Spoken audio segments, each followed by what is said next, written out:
-2 বাস্তবায়নে দলের শীর্ষ নেতাদের বিরুদ্ধে অপপ্রচারের অভিযোগ বিএনপির। প্রশাসন একটি দলের প্রতি পক্ষপাতদুষ্ট মন্তব্য রিজভীর। ফেব্রুয়ারিতে নির্বাচন নিয়ে সংশয় এনসিপির, একীভূত হলেও পাল্টাবে না দলের নাম, শিগগিরই নিবন্ধনের আশা, শাপলা প্রতীকে অনড় অবস্থান।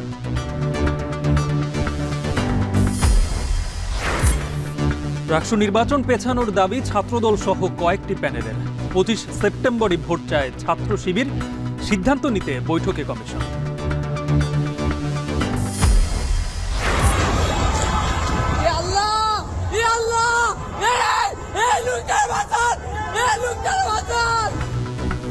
টঙ্গীতে কেমিক্যাল গোডাউনে আগুন, ছড়িয়ে পড়েছে বিষাক্ত ধোঁয়া, বিস্ফোরণে দগ্ধ ফায়ারকর্মী নিখোঁজ এক। এবং জাতিসংঘের অধিবেশনে যোগ দিতে 3 দলের শীর্ষ নেতাদের নিয়ে নিউ ইয়র্কের পথে প্রধান উপদেষ্টা। ভোটাধিকার পেতে আশ্বাসের অপেক্ষায় প্রবাসীরা।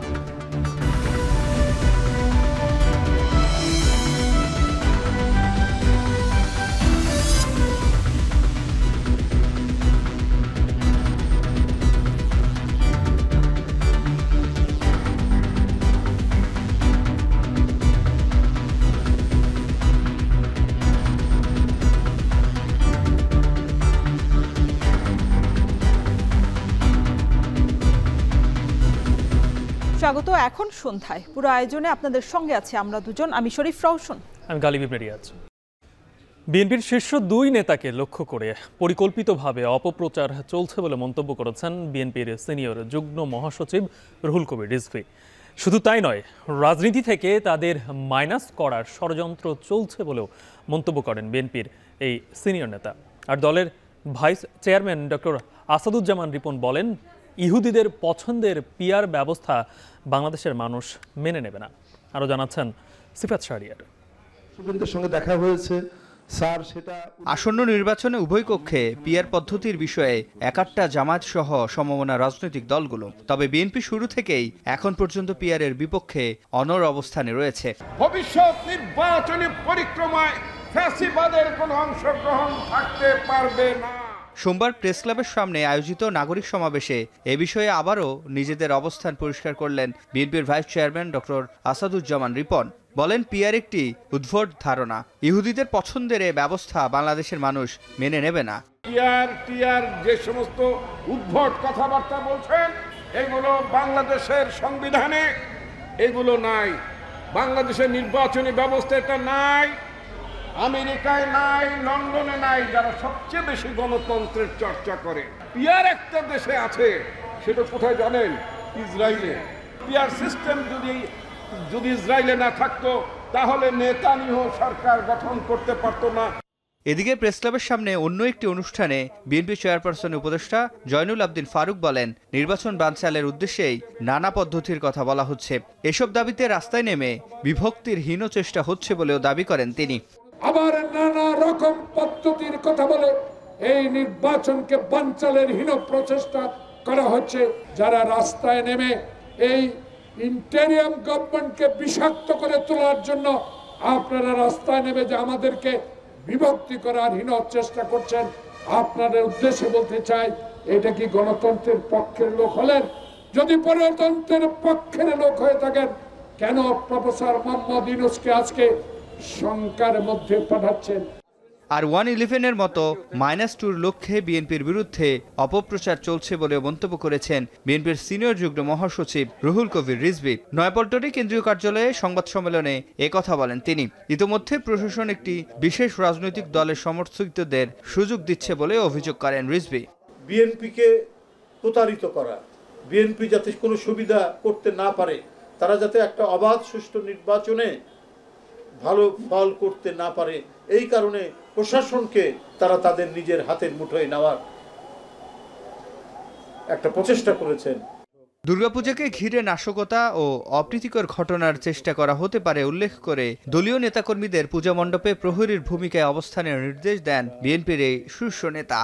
আমরা সারা বাংলাদেশে দলের নেতাকর্মীকে সতর্ক থাকতে বলেছি, কারণ জাতীয় এবং আন্তর্জাতিক ষড়যন্ত্র কিন্তু থেমে নেই, নানাভাবে উস্কানি এবং নাশকতার চেষ্টা নিতে পারে।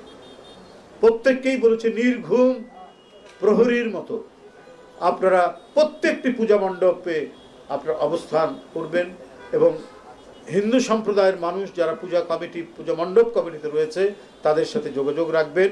এই দুর্গাপূজায় যেন কোনো ধরনের অপ্রীতিকর কোনো ঘটনার সৃষ্টি না হয়। সিফাত শাহরিয়ার, এখন ঢাকা। ফেব্রুয়ারিতে নির্বাচন হবে কিনা তা নিয়ে আবারও সংশয় প্রকাশ করেছেন জাতীয় নাগরিক পার্টি এনসিপির মুখ্য সমন্বয়ক নাসির উদ্দিন পাটোয়ারি। আগামী নির্বাচনে বিএনপি 50 থেকে 100 আসনের বেশি পাবে না বলেও মন্তব্য করেন তিনি।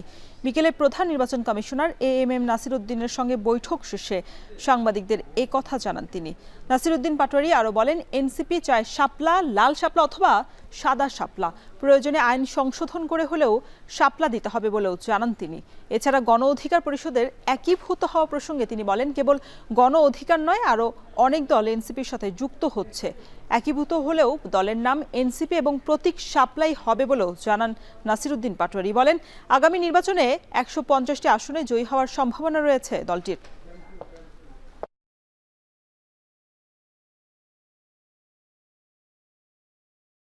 বিএনপি এবং জামায়াত যে দলগুলো আছে অথবা এক্সিস্টিং পলিটিক্যাল পার্টি, তারা কিন্তু জুলাই সনদের যে লিগ্যাল অ্যাসপেক্টটা সেই জায়গাতে এক্সিকিউশন লেভেলে তারা আসতেছে না, ফলে তো তারাদের কারণে নির্বাচনটা ডিলে হচ্ছে। এটা কিন্তু অন্য কোনো কারণে নির্বাচনে, এই দুইটি দলের কারণে নির্বাচনটা ডিলে হচ্ছে, বিলম্বিত হচ্ছে। আমি মনে হয় একবার বলেছিলাম বিএনপির 50-100 আসনের উপরে যাবে না, কিন্তু আপনারা তো এখন বাস্তব সিনারিও দেখতে পাচ্ছেন কোন দিকে তলানিতে যাচ্ছে। যে পূজার ছুটিতে রাজশাহী বিশ্ববিদ্যালয়ের শিক্ষার্থীরা ক্যাম্পাস ছাড়তে শুরু করায় এবং পোষ্য কোটা ইস্যুতে আন্দোলন চলতে থাকায় নির্ধারিত তারিখে অংশগ্রহণমূলক রাষ্ট্র নির্বাচন সম্ভব নয় বলে মনে করছে ছাত্রদল সহ বেশ কয়েকটি প্যানেল। দুপুরে রাজশাহী বিশ্ববিদ্যালয় ক্যাম্পাসে সংবাদ সম্মেলনে এই কথা জানান তারা। তবে নির্ধারিত 25 সেপ্টেম্বরই ভোট চায় ছাত্র শিবির সমর্থিত প্যানেল। আরও জানাচ্ছেন রাকিবুল হাসান। সোমবার সকাল থেকেই স্থবিরতা রাজশাহী বিশ্ববিদ্যালয় ক্যাম্পাসে। পোষ্য কোটা ইস্যুতে শিক্ষক লাঞ্ছনার প্রতিবাদে কমপ্লিট শাটডাউনে শিক্ষক কর্মকর্তা কর্মচারীরা কাজ বন্ধ রেখে প্রশাসন ভবনের সামনে অবস্থান কর্মসূচির পাশাপাশি মানববন্ধন করেন তারা। এ সময় তারা দোষী শিক্ষার্থীদের ছাত্রত্ব বাতিল সহ চান ফৌজদারি আইনের বিচার। এছাড়া কোনোভাবেই কাজে ফিরবেন না বলে হুঁশিয়ারি দেন তারা। রাষ্ট্র নির্বাচনের দুদিন আগে শিক্ষক কর্মকর্তাদের এমন আন্দোলন আর পূজার ছুটির কারণে ক্যাম্পাসে কমেছে শিক্ষার্থী উপস্থিতিও। প্রচারণায় নেই কোনো প্রার্থী। এতে রাষ্ট্র নির্বাচনে অংশগ্রহণকারী 4 প্যানেল ও স্বতন্ত্র প্রার্থীরা সংবাদ সম্মেলনে নির্বাচনের উপযুক্ত পরিবেশ না থাকার অভিযোগ তুলে ধরেন। আমাদের 25 তারিখ নির্বাচন করতে আসলে কোনো সমস্যা নাই, আমাদের সমস্যা হচ্ছে নির্বাচনের পরিবেশ নিয়ে। পরিবেশ ঠিক হলে আমরা নির্বাচন করব। মূল কনসার্নের জায়গা হচ্ছে ক্যাম্পাসে সুষ্ঠু স্বাভাবিক পরিবেশ না থাকলে এই নির্বাচন হবে প্রহসনের নির্বাচন। আর আমরা আমাদের এই 35 বছর পর পাওয়া রাষ্ট্র নির্বাচনটাকে প্রহসনের নির্বাচনে পরিণত করতে চাই না। এই মুহূর্তে বিশ্ববিদ্যালয় থেকে শিক্ষার্থীরা অলরেডি ক্যাম্পাস বিমুখ হওয়া শুরু করেছে। এই মুহূর্তে আমরা বিশ্বাস করি, এই মুহূর্তে আমরা যে আনন্দঘন পরিবেশে রাষ্ট্র নির্বাচনের জন্য প্রচারণা বা রাষ্ট্র ইলেকশন করার জন্য প্রস্তুত হচ্ছি, আমরা এখন প্রচারণাতে সেই প্রার্থীদের সেই সারাটি পাচ্ছি না। কারণ রুম তালা দেওয়া, ম্যাচ তালা দেওয়া, মেয়েদের হল থেকে তারা দেখছে 10 মিনিটের মধ্যে 15 জন 20 জন করে চলে যাচ্ছে। আমরা চাই রাজশাহী বিশ্ববিদ্যালয়ে দীর্ঘ 35 বছর পর ইলেকশন হচ্ছে, এখানে কারো কোনো ইন্টেনশন নাই নির্বাচন হতে দিবে না। আমাদের কথা স্পষ্ট, আমরা বলছি অবশ্যই নির্বাচন হতে হবে এবং সেখানে রাজশাহী বিশ্ববিদ্যালয়ের প্রত্যেকটা শিক্ষার্থী উৎসবমুখর পরিবেশে ভোটাধিকার প্রয়োগ করবে এবং তাদের প্রতিনিধি নির্বাচন করবে। ছাত্রদলের ভিপি প্রার্থী শেখ নুরুদ্দিন আবিরের দাবি, শিক্ষার্থীদের উপস্থিতি কম থাকায় অংশগ্রহণমূলক নির্বাচন সম্ভব নয়। দুর্গাপূজার পর নির্বাচন চান তারা। নির্বাচন কমিশন পুনরায় বিবেচনা করেন, শিক্ষার্থীদের এবং ভোটারদের উপস্থিতির কথা বিবেচনা করেন। তা সেই ক্ষেত্রে আমি বলবো আপনারা শিক্ষার্থীদের পালস বোঝার চেষ্টা করেন এবং নির্বাচনটা আমি চাই দুর্গাপূজার পরেই হোক। অন্যদিকে যারা শিক্ষার্থীদের উপর আস্থা রাখতে পারছে না তারা এই নির্বাচন পেছানোর দাবি করছে বলে জানান শিবির সমর্থিত জিএস প্রার্থীর। নির্ধারিত সময়ের মধ্যেই রাষ্ট্র নির্বাচনের দাবি তাদের। নির্বাচন পেছানোর ব্যাপারে কেউ কেউ দাবি করেছে, তো আমরা মনে করি নির্বাচন সঠিক সময়ে যদি বাস্তবায়ন না হয় নির্বাচন নিয়ে শিক্ষার্থীদের মধ্যে হতাশা আরও বেশি তৈরি হবে। যে রাষ্ট্র নির্বাচন যথাসময়ে আয়োজন করতে হবে, বিভিন্ন পক্ষ নির্বাচনকে প্রশ্নবিদ্ধ করতে ও বানচালের চেষ্টা করতে পারে, এখানে নির্বাচন কমিশনকে শক্তিশালী ভূমিকা রাখতে হবে।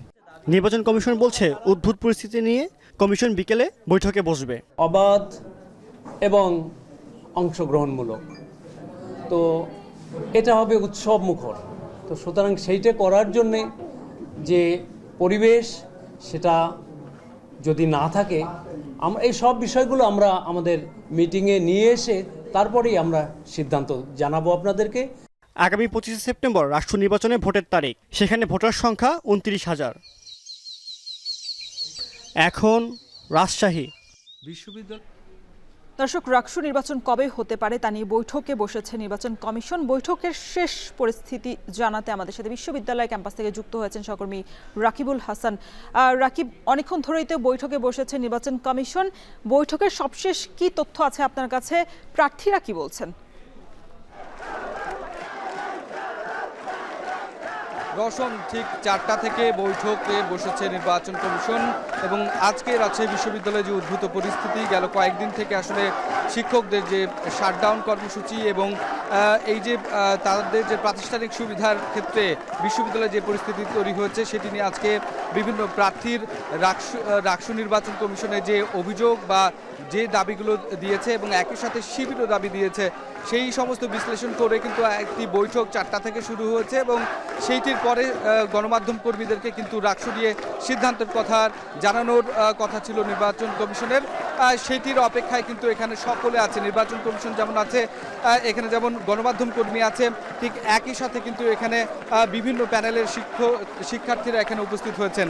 তো সেক্ষেত্রে আমরা দেখলাম যে যখন ঘোষণা আসলো যে মাগরিবের নামাজের পরে কিন্তু আসলে নির্বাচন কমিশন কি হতে যাচ্ছে সেই বিষয়ে বৈঠক শেষে সিদ্ধান্ত দিবেন, ঠিক তার পরপরই কিন্তু এখানে দুটি গ্রুপ আমরা দেখেছি শিক্ষার্থীদের।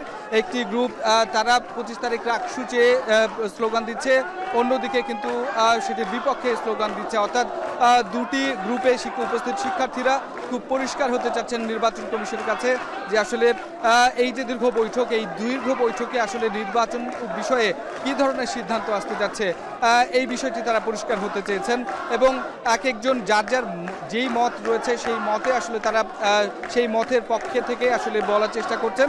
এখানে আমরা স্লোগান দিতে শুনেছি ছাত্র শিবিরকে যে যদি রাষ্ট্র আসলে না দেয়া হয় তাহলে তারা আসলে ফ্যাসিস্ট, এবং অন্যদিকে আমরা সাধারণ শিক্ষার্থী এবং বাম ঘরানার কিছু যেই প্যানেলগুলো রয়েছে তাদেরকে আমরা দেখছি তারা বলছেন ভুয়া ভুয়া স্লোগান তুলছেন এবং বলছেন এই শিক্ষার্থীদের যে দাবি সেটি আসলে রাষ্ট্রকে নির্বাচন কমিশনকে রাখতে হবে।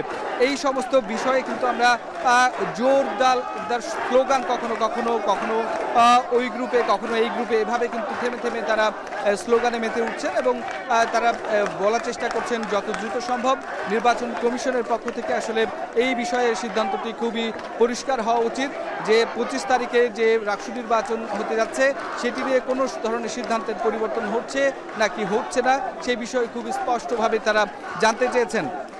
যদিও আমরা জানি যে রাষ্ট্র নির্বাচনকে ঘিরে নির্বাচন কমিশনের যেই ধরনের প্রস্তুতি সেটি প্রায় 90 থেকে 95% সম্পন্ন হয়েছে।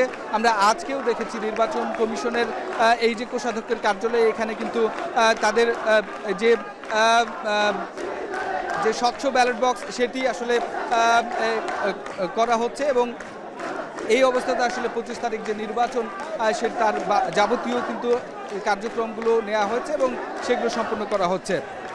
তো ঠিক মাগরিবের আজানের পরপরই আসলে রওশন আমরা দেখছি যে এই জায়গাটি বেশ থমথমে হয়ে উঠছে এবং স্লোগানে মুখরিত হচ্ছে এবং সেটি একটি দাবি যে নির্বাচন নিয়ে কি হচ্ছে সেটি নির্বাচন কমিশনকে খুব দ্রুতই স্পষ্ট করতে হবে। তো রওশন, এই ছিল রাজশাহী বিশ্ববিদ্যালয় থেকে আমার কাছে সর্বশেষ খবর। রাষ্ট্র নির্বাচন কবে হতে পারে তা নিয়ে বৈঠকে বসেছে নির্বাচন কমিশন। সেখান থেকে আমাদের সাথে যুক্ত ছিলেন সহকর্মী রাকিবুল হাসান। এদিকে চাকসু নির্বাচনে স্বচ্ছ ব্যালট বাক্স এবং ছবিযুক্ত ভোটার তালিকা রাখার কথা জানিয়েছে নির্বাচন কমিশন। এছাড়া ভোট কেন্দ্রের 100 মিটারের ভেতর ভোটার এবং পোলিং এজেন্ট ছাড়া আর কেউ থাকতে পারবে না বলে জানানো হয়েছে। দুপুরে চাকসু নির্বাচনে আচরণবিধি এবং আনুষঙ্গিক বিষয়ে করণীয় নিয়ে প্রার্থীদের সঙ্গে মত বিনিময় সভায় এসব তথ্য জানানো হয় নির্বাচন কমিশনের পক্ষ থেকে। এ সময় নির্বাচন নিয়ে সরকার বা বিশ্ববিদ্যালয় প্রশাসন থেকে কোনো চাপ নেই বলেও জানানো হয়েছে। মতবিনিময় সভায় শিক্ষার্থীরা আচরণবিধি, প্রচার প্রচারণা, ভোটের দিনের যানবাহন ব্যবস্থা সহ নানান বিষয়ে জানতে চাইলে কমিশন জানায় ভোটের দিন বাড়তি শিডিউলে শাটল চলাচলের ব্যবস্থা রাখা হবে। একই সঙ্গে অতিরিক্ত বাস সংযোজন করা যায় কিনা সেটিও ভেবে দেখা হবে। এছাড়া দৃষ্টি প্রতিবন্ধী শিক্ষার্থীদের জন্য ব্রেল পদ্ধতির ব্যালটের কথা উঠলেও তা সময় সাপেক্ষ বলে জানায় নির্বাচন কমিশন। ভোটের দিন ক্যাম্পাসের নিরাপত্তায় সর্বোচ্চ ব্যবস্থা নেওয়ার কথাও জানানো হয়। এছাড়া ভোটের সময় স্টিকার ব্যতীত কোনো যানবাহন ক্যাম্পাসে প্রবেশ করতে পারবে না বলেও জানায় কমিশন।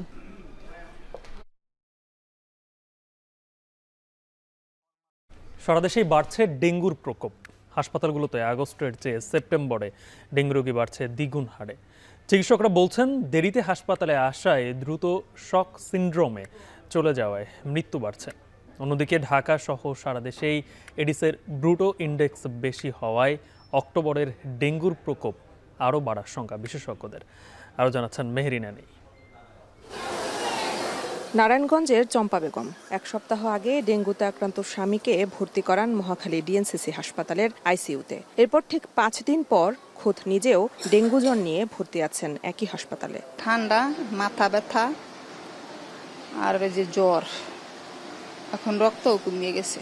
রাজধানীর হাসপাতালগুলোতে আগস্টের চেয়ে সেপ্টেম্বরে ডেঙ্গু রোগী বাড়ছে দ্বিগুণ হারে। একই পরিবারের একাধিক সদস্য ভর্তির হারও এবার বেশি। যারা ভর্তি হচ্ছেন তারা বেশিরভাগই পানি শূন্যতা, মাথা ব্যথা, বমি এবং তীব্র জ্বর ও শরীর ব্যথায় ভুগছেন। আমার ডেঙ্গু হওয়ার পর আমার এইখানে ওই পিত্ত বলে গা হয়েছে আর এখানে পানি জমছে। স্কুল থেকে আসার পরে খাওয়া দাওয়া করানোর পরে আমি বিছনায় শুলাম দুপুরবেলা, তো তারপর থেকে আর শোয়া থেকে উঠতে পারিনি। রোগীর স্বজনরা বলছেন মশা বাড়লেও সিটি কর্পোরেশন থেকে মশা নিধনে নেই কার্যকরী পদক্ষেপ। না, মশার ওষুধ দেয় না, আমাদের বাড়িতেই মশার উদ্বোধন বেশি। সিটি কর্পোরেশন থেকে যেভাবে মেডিসিন দিয়ে থাকে আর কি ওইটাই চলতেছে। চলতি বছর সেপ্টেম্বরে ডেঙ্গুতে আক্রান্ত হয়ে মৃত্যু 60 ছুঁই। চিকিৎসকরা বলছেন এছাড়া দ্বিতীয়বার আক্রান্তদের মৃত্যু ঝুঁকি বেশি বলেও জানান তারা। যে একবার আক্রান্ত হয়েছে নেক্সট অ্যানোয়ার যদি সে আক্রান্ত হয় তার কিন্তু এই যে ডেঙ্গুর কমপ্লিকেশন যেগুলো আমরা বলি যে ডেঙ্গু হয়, হেমারেজিক ফিভার, রড শক, এগুলা যাওয়ার সম্ভাবনা বেশি থাকে। So everybody should be very much careful on it. এদিকে বিকেলে স্বাস্থ্য অধিদপ্তরের ডেঙ্গু নিয়ে প্রেস ব্রিফিং এ মহাপরিচালক অধ্যাপক ডাক্তার মোহাম্মদ আবু জাফর বলেন, দেরিতে হাসপাতালে আসায় চলতি বছর অর্ধেকের বেশি রোগী ভর্তি হওয়ার 2 দিনের মধ্যে শক সিন্ড্রোমে মারা যাচ্ছে। মশা নিধনের কাজ স্বাস্থ্য বিভাগের নয়, স্থানীয় সরকারের উল্লেখ করে তিনি বলেন, সমন্বিত ব্যবস্থাপনার পাশাপাশি ডেঙ্গু নিয়ন্ত্রণে জনসচেতনতা খুবই গুরুত্বপূর্ণ। গত বছরের চেয়ে মৃত্যু হার কম, এই জন্য যে এবার আক্রান্তের সংখ্যা বেশি। রোগ নির্ণয় করতে না পারি তাহলে মানুষের যে ভোগান্তি এবং মৃত্যুর যে সংখ্যা তা আনুপাতিক হারে বেড়ে যাওয়ার সম্ভাবনা বেড়ে যায়। বিশেষজ্ঞরা বলছেন ঢাকা সহ সারা দেশেই এডিসের ব্রুটো ইন্ডেক্স বেশি হওয়ায় অক্টোবরে ডেঙ্গুর প্রকোপ আরও বাড়বে। তাই দ্রুত ডেঙ্গুর হটস্পট ম্যানেজমেন্টের দিকে নজর দেওয়ার পরামর্শ তাদের। এখনই ডেঙ্গু নিয়ন্ত্রণে হটস্পট ম্যানেজমেন্ট, লার্ভিসাইডিং এবং কমিউনিটি এঙ্গেজমেন্ট করা খুব প্রয়োজন। হটস্পট ম্যানেজমেন্ট মানে ডেঙ্গু রোগীর বাড়িকে কেন্দ্র করে 200 মিটারের মধ্যে নিশ্চিত করতে হবে যেন ওই বাড়িতে কোনো উড়ন্ত মশা বেঁচে না থাকে। স্বাস্থ্য অধিদপ্তরের ডেথ রিভিউ অনুযায়ী আগের বছর ডেঙ্গুতে মারা গিয়েছে 0.57% এবং এবছর এখন পর্যন্ত এই হার 0.43%। মেহেরিন অ্যানি, এখন, ঢাকা।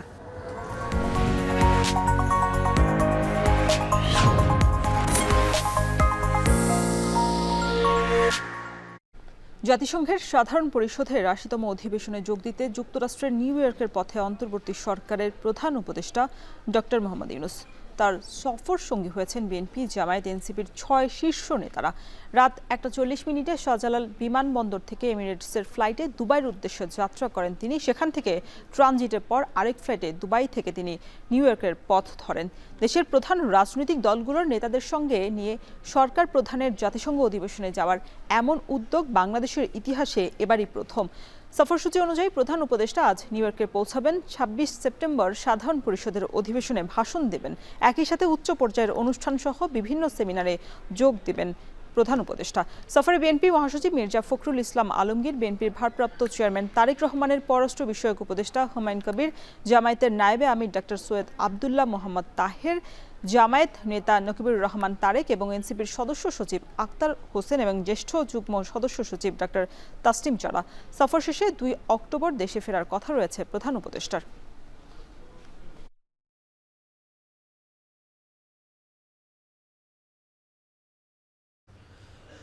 যুক্তরাষ্ট্রের স্থানীয় সময় সকাল 9টায় একটি উচ্চ পর্যায়ের সভার মধ্য দিয়ে শুরু হয়েছে জাতিসংঘের 80তম অধিবেশন।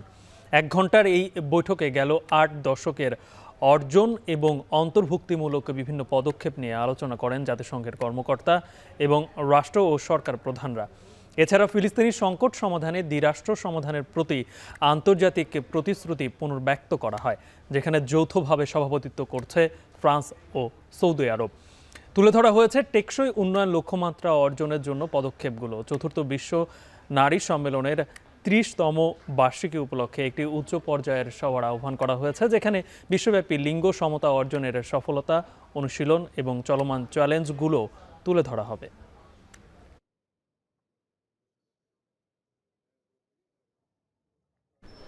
প্রধান উপদেষ্টা নিউ ইয়র্ক সফরে তার একাধিক কর্মসূচি থাকলেও প্রবাসীদের দৃষ্টি এখন একটি ইস্যুতে, ভোটাধিকার। জাতিসংঘের মঞ্চ এবং প্রবাসীদের নিয়ে বিশেষ অনুষ্ঠানে এই দীর্ঘদিনের দাবি আদৌ গুরুত্ব পাবে কিনা তা নিয়ে চলছে আলোচনা। বিস্তারিত জানাচ্ছেন আব্দুল আহাদ। 26 সেপ্টেম্বর স্থানীয় সময় দুপুরে জাতিসংঘের সাধারণ অধিবেশনে ভাষণ দেবেন অন্তর্বর্তী সরকারের প্রধান উপদেষ্টা প্রফেসর মোহাম্মদ ইউনুস। এরপর দিন নিউ ইয়র্কের ম্যারিয়ট মার্কুইস হোটেলে আয়োজিত গ্লোবাল বাংলাদেশি এম্পাওয়ারমেন্ট শীর্ষক এক বিশেষ অনুষ্ঠানে তিনি প্রবাসীদের উদ্দেশ্যে বক্তব্য রাখবেন। দীর্ঘদিন ধরে প্রবাসীরা তাদের ভোটাধিকার নিশ্চিত করার দাবি জানিয়ে আসছেন। আগের স্বৈরাচারী হাসিনা সরকার প্রবাসীদের দাবি উড়িয়ে দেয়ায় হতাশ ছিলেন তারা। তবে অন্তর্বর্তী সরকারের বিভিন্ন পর্যায় থেকে ইতোমধ্যে এসেছে আশাব্যঞ্জক বার্তা। আগস্টে নিউ ইয়র্কে এসে তথ্য উপদেষ্টাও দিয়েছিলেন আশ্বাস। প্রবাসী ইস্যুটা বাংলাদেশে এই প্রথম রাজনৈতিক দলগুলোর তর্কের বিষয়ে পরিণত হয়েছে, যে আসলে তাদেরকে আমরা স্পেস দিব কিভাবে, আমাদের রাষ্ট্র কাঠামোতে তাদেরকে কিভাবে নির্বাচনে আমরা নিয়ে আসবো।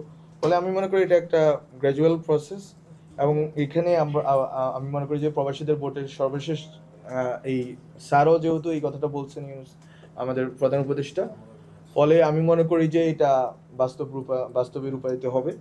দেশের অর্থনীতিতে অন্যতম অবদান রাখা এই প্রবাসীরা এবার আর শুধু আশ্বাস শুনতে রাজি নয়, তারা চাইছেন সময়সূচি সহ সুনির্দিষ্ট পরিকল্পনা, যাতে তারা আগামী জাতীয় নির্বাচনে ভোট দিতে পারেন। আমাদেরকে আসলে অনেকবারই আশ্বস্ত করা হয়েছে যে আমরা প্রবাসে থাকি, আমাদের প্রবাসীদের জন্য আসলে ভোট দেওয়ার একটা, আমাদের এখানে যারাই আছি আমরা দ্রুত আমাদের 2টা পাসপোর্ট আছে, সো আমাদের আসলে অধিকার যে আমরা ভোট দেওয়ার। আমার মতো অনেক প্রবাসীরা আছে যারা ভোট দিতে চায় কিন্তু ভোট দিতে পারছে না। বাংলাদেশে থাকাকালীন সময় আমরা কখনো ভোট দেওয়ার সুযোগ পাইনি। এখন যেহেতু আমেরিকায় আছি, আমরা আশা করি এই সরকার আমাদেরকে ভোট দেওয়ার সুযোগ দেবে। জুলাইয়ের গণ অভ্যুত্থানে প্রবাসীদের গুরুত্বপূর্ণ ভূমিকা ছিল বলে একাধিকবার স্বীকার করেছে অন্তর্বর্তী সরকার। আন্দোলনের সময় প্রবাসীদের অর্থনৈতিক চাপ ও সংহতি পরিস্থিতির মোড় ঘুরিয়ে দেয়, এমনটাও মত অনেকের। প্রবাসীদের মতে এই সরকারের আমলে তাদের ভোটাধিকার নিশ্চিত না হলে রাজনৈতিক সরকারের সময় তা বাস্তবায়নের আশা ক্ষীণ। জাতিসংঘের সাধারণ অধিবেশনটি যেমন আন্তর্জাতিক রাজনীতির জন্য গুরুত্বপূর্ণ বার্তা দেওয়ার জায়গা, ঠিক তেমনি প্রবাসীদের নিয়ে অনুষ্ঠানটি হতে পারে অভ্যন্তরীণ রাজনীতির এক বড় ধাপ। এই সফরে প্রধান উপদেষ্টা যদি প্রবাসীদের ভোটাধিকার নিশ্চিতের ঘোষণা দেন, তবে এটি হতে পারে ইতিহাসের নতুন সূচনা। আব্দুল আহাদ, এখন যুক্তরাষ্ট্র। গাজীপুরের টঙ্গীতে একটি কেমিক্যাল গুদামে আগুন লেগে ভয়াবহ বিস্ফোরণে ফায়ার সার্ভিসের 5 সদস্য সহ অন্তত 6 জন দগ্ধ হয়েছেন। ফায়ার সার্ভিসে জানায় সোমবার বিকেল 3:30টায় টঙ্গীর সাহারা সুপার মার্কেট সংলগ্ন একটি গুদামে আগুন লাগে। এতে প্রচণ্ড ধোঁয়ায় আচ্ছন্ন হয়ে পড়ে চারপাশের পরিবেশ। খবর পেয়ে টঙ্গী ফায়ার সার্ভিসের 3টি ইউনিট ঘটনাস্থলে পৌঁছে আগুন নেভানোর চেষ্টা করলে কেমিক্যালের বিস্ফোরণে 5 কর্মী দগ্ধ হন। এ ঘটনায় দগ্ধদের উদ্ধার করে প্রথমে টঙ্গীর শহীদ আহসানুল্লাহ মাস্টার জেনারেল হাসপাতালে নেওয়া হয়। অবস্থার অবনতি হলে উন্নত চিকিৎসার জন্য ঢাকার জাতীয় বার্ন অ্যান্ড প্লাস্টিক সার্জারি ইনস্টিটিউটে পাঠানো হয়। পরে উত্তরা ফায়ার সার্ভিসের 2টি এবং ফায়ার সার্ভিস সদর দপ্তরের 2টি সহ মোট 7টি ইউনিট আগুন নিয়ন্ত্রণের কাজে যোগ দেয়। অগ্নিকাণ্ডে সৃষ্ট ধোঁয়ায় আশপাশের ব্যবসা প্রতিষ্ঠান বন্ধ রয়েছে। পানিতে যখন নিবাইতে গেছে তখন আগুনটা বিস্ফোরণ হয়ে গেছে বিশাল হওয়ার পরে ফায়ার সার্ভিসের 6 জন লোক আহত হয়ে গেছে। একবার তো ফায়ার সার্ভিসের লোকের ভিতরে ছিল, আমরা বাইরে ছিলাম, তো ওই বিস্ফোরণে ফায়ার সার্ভিসের লোক আহত হয়েছে। প্লাস্টিকের ড্রামের কারখানা আছে একটা, আর কেমিক্যালের গোডাউন আছে একটা। দর্শক, অগ্নিকাণ্ডের সবশেষ খবর জানাতে ঘটনাস্থল থেকে যুক্ত হয়েছেন সহকর্মী ইফতেখার রায়হান। রায়হান, কিছুক্ষণ আগে তো ফায়ার সার্ভিসের পক্ষ থেকে ব্রিফিং করা হয়েছে, আগুন লাগার কারণ কি তারা জানিয়েছে কিনা, আর যেই ব্যক্তি ফায়ার সার্ভিসে নিখোঁজ ছিলেন তার কি খোঁজ মিলেছে কিনা?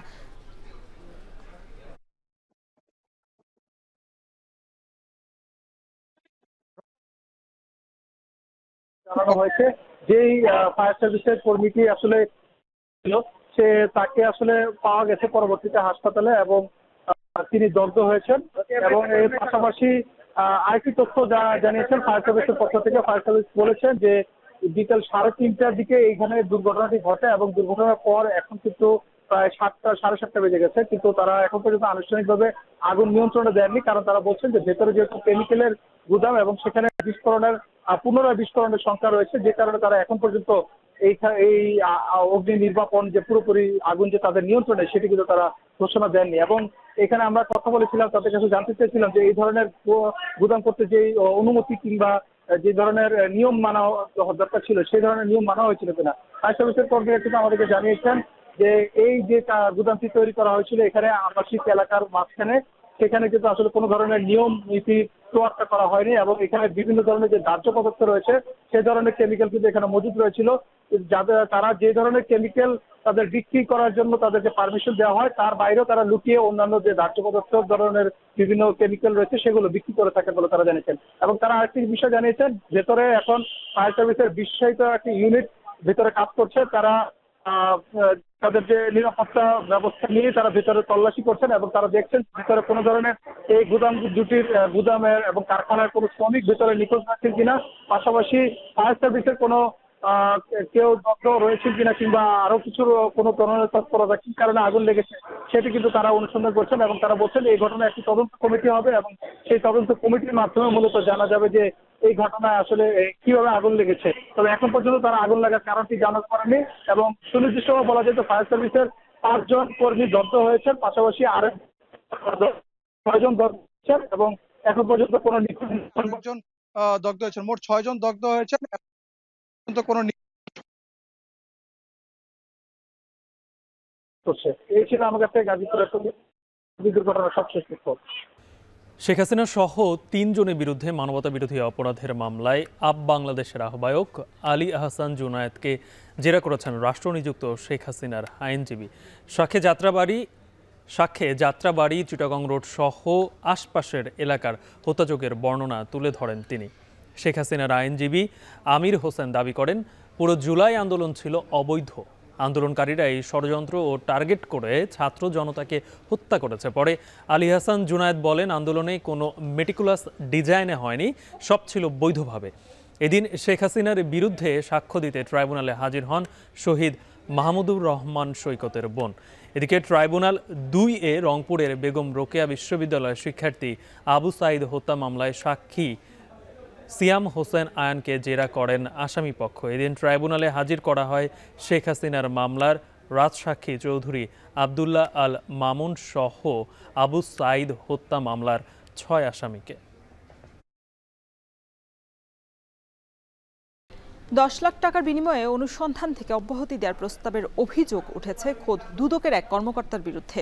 বাগেরহাটের ওই কর্মকর্তা আবুল হাশেমের বিরুদ্ধে অভিযোগ নিয়ে সরাসরি দুদকের প্রধান কার্যালয়ে হাজির হন ঠিকাদার শহীদুল ইসলাম সোহেল। সংস্থাটি জানিয়েছে তদন্তে অভিযোগের সত্যতা মিললে কঠোর ব্যবস্থা নেওয়া হবে। বাকিটা জানাচ্ছেন নাজমুস সাকিব। মিথ্যা অনুসন্ধান থেকে অব্যাহতির জন্য 10 লাখ টাকার ঘুষ দাবি করেছেন দুদকের বাগেরহাট কার্যালয়ের উপসহকারী পরিচালক আবুল হাশেম। এমন অভিযোগ নিয়ে দুর্নীতি দমন কমিশনের প্রধান কার্যালয়ে এসআর ট্রেডার্স ঠিকাদার শহীদুল ইসলাম সোহেল। ব্যবসায়ী জানান গেল 6 সেপ্টেম্বর আবুল হাশেম তাকে খুলনার বাসায় ডেকে তার বিরুদ্ধে অবৈধ সম্পদ সহ বিভিন্ন অভিযোগের কথা জানান। অব্যাহতি পেতে 10 লাখ টাকা দাবি করলে পরবর্তীতে 5 লাখে আপোষে রাজি হন। ঘটনার সত্যতা নিশ্চিতে গণমাধ্যম কর্মীদের সামনে ফোন দিলে টাকা নিয়ে খুলনায় যাওয়ার প্রস্তাব দেন তিনি। কল দিয়ে বলতেছে কি যে আমি মোহাম্মদ আবুল হাশেম, আমি দুদক কর্মকর্তা, আমি বাগেরহাটে আমার পোস্টিং। আমি তাকে স্যার বলে সম্বোধন করি, বললাম যে স্যার বলেন। উনি বলতেছে আপনার বিরুদ্ধে একটা তদন্ত চলতেছে, আপনি আমার সাথে একটু দেখা করবেন। স্যার ওই যে আমি তো ঢাকা থেকে আসতে পারিনি স্যার, এখন ওই টাকাটা একটু কোথায় পাঠাবো স্যার? একটু আমি কাউরে দিয়ে একটু পাঠিয়ে দেবো, আমার ছোট ভাইটাকে দিয়ে স্যার। স্যার বাগেরহাটে, আর আপনি যদি কোনো কারোর অ্যাকাউন্ট নাম্বার দেন স্যার, তো আমি অ্যাকাউন্টে জমা করে দিই স্যার ঢাকা থেকে এখনই। স্যার ওটা কি বাগেরহাট অফিসে দেওয়া লাগবে স্যার? স্যার ওই যে বাগেরহাটকে কোথায় আসবো? আপনার দুদক অফিসে আসবো স্যার?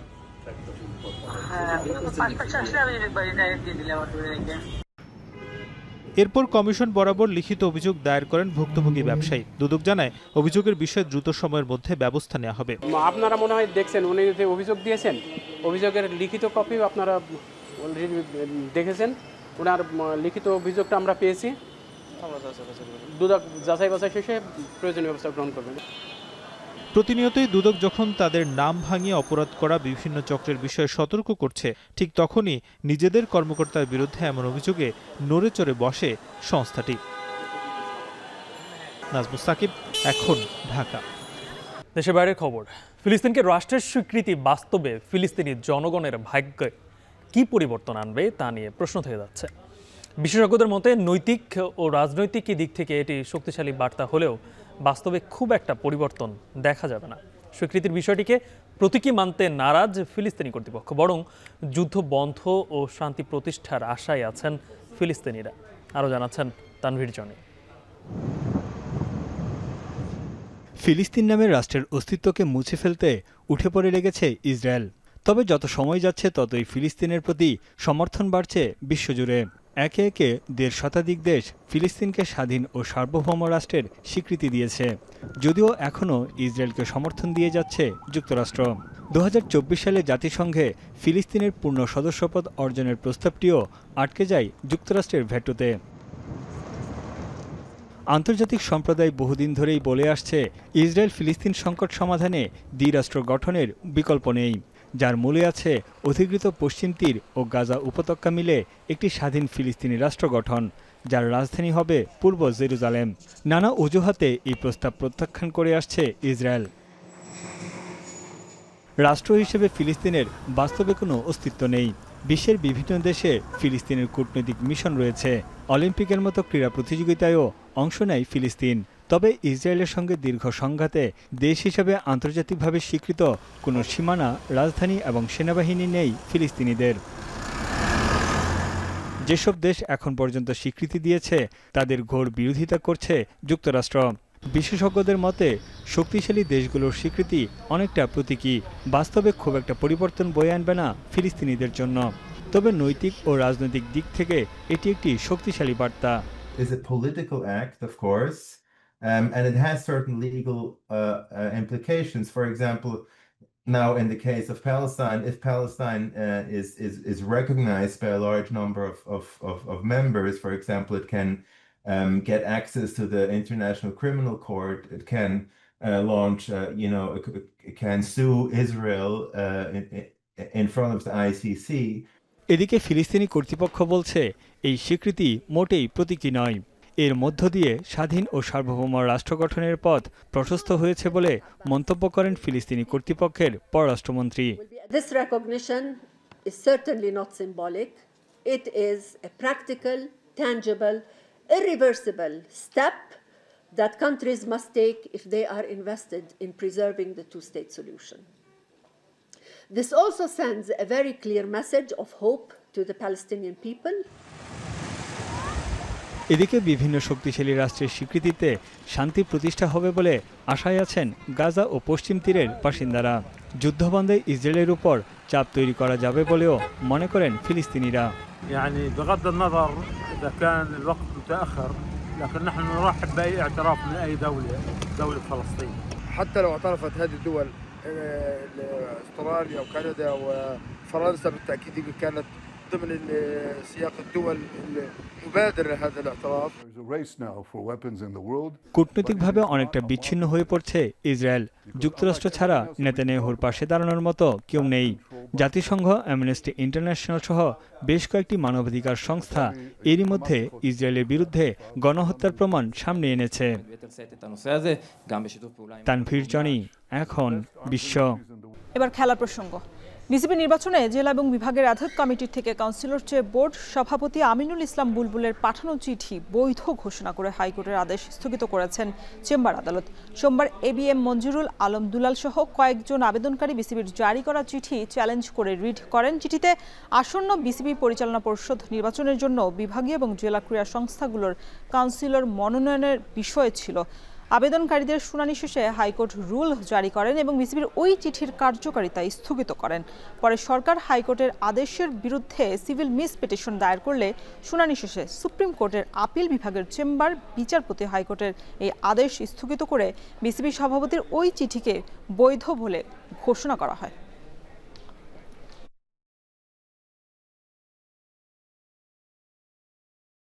শেষ করছি এখন সন্ধ্যা। শিরোনামগুলো আরেকবার। রাকসু ভোট পিছিয়ে 16 অক্টোবর নির্ধারণ, বিশ্ববিদ্যালয়ের বর্তমান পরিস্থিতি নির্বাচন আয়োজনের অনুকূলে নয় বলছে কমিশন। -2 বাস্তবায়নে দলের শীর্ষ নেতাদের বিরুদ্ধে অপপ্রচারের অভিযোগ বিএনপির। প্রশাসন একটি দলের প্রতি পক্ষপাত দুষ্ট মন্তব্য রিজভির। ফেব্রুয়ারিতে নির্বাচন নিয়ে সংশয় এনসিপির, একীভূত হলেও পাল্টাবে না দলের নাম, শীঘ্রই নিবন্ধনের আশা। শাপলা প্রতীকে অনড় অবস্থা।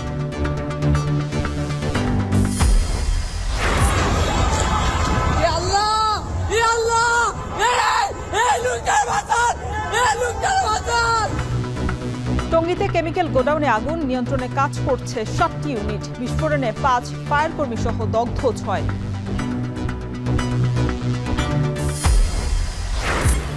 এবং জাতিসংঘ অধিবেশনে যোগ দিতে 3 দলের শীর্ষ নেতাদের নিয়ে নিউ ইয়র্কের পথে প্রধান উপদেষ্টা। ভোটাধিকার পেতে আশ্বাসের অপেক্ষায় প্রবাসীরা।